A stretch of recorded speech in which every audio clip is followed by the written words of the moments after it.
Hey everybody. Today I wanted to share with you 3 of the biggest mistakes I made back when I was trying to ace the LSAT. It took a while before I was willing to admit this, but it actually took me a full year before I was able to master the LSAT and score a 175. And so I made a list of all the various mistakes I made back when I was studying, and it's a long one.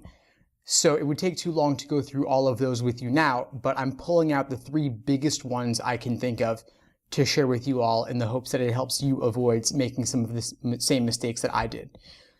The number 3 biggest mistake is not using the right books in exams. I was trying to save money on books. I would go to the library, I would buy books used on sites like Craigslist, and I actually considered not getting 5 of the newest individual exams because they were $8 each, and it made no sense to me.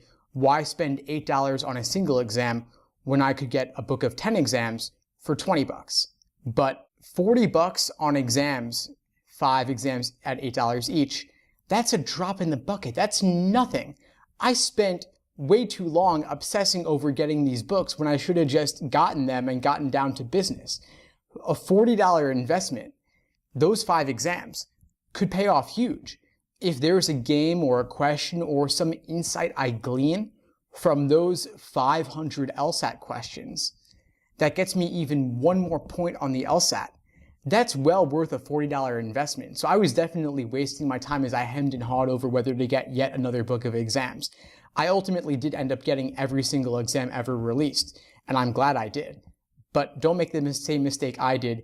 Get your hands on a set of exams if you think it will help you.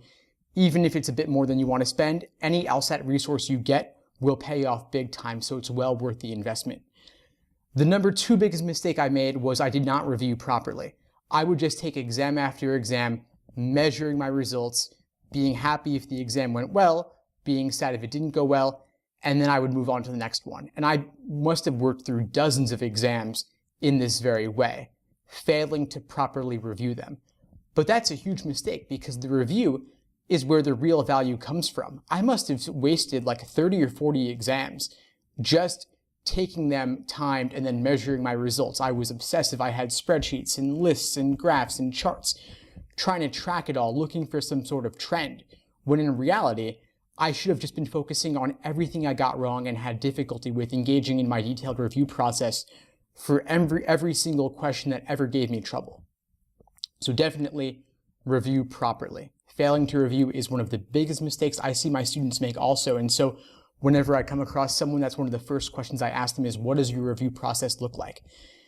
And finally, the number 1 biggest mistake, and this ties in a bit to the previous one, is not having a detailed plan of attack. Taking exam after exam is a complete waste of your time. The value in doing practice problems is not simply to measure where you stand, it's to learn from your mistakes.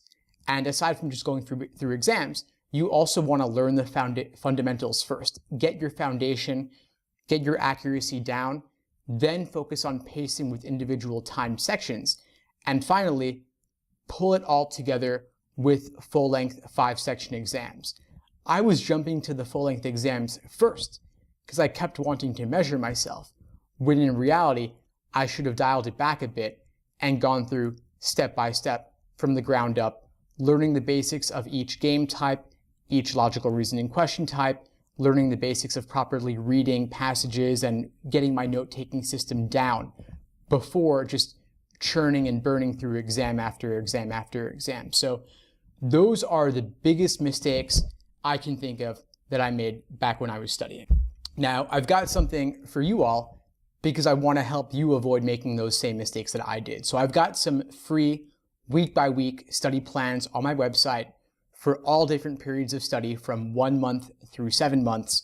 And then if you're looking for something even more detailed, I've got day-by-day study plans that lay out in excruciating detail exactly what to do every single day of your entire LSAT study period. So I'll tell you what books to read, what page numbers and chapters to use, which prep test problems to complete, the exact order in which to do everything so that you can work systematically through all of the newest exams, but also build your foundation first at the same time. I'm including links in the description for this episode if you'd like to find out more.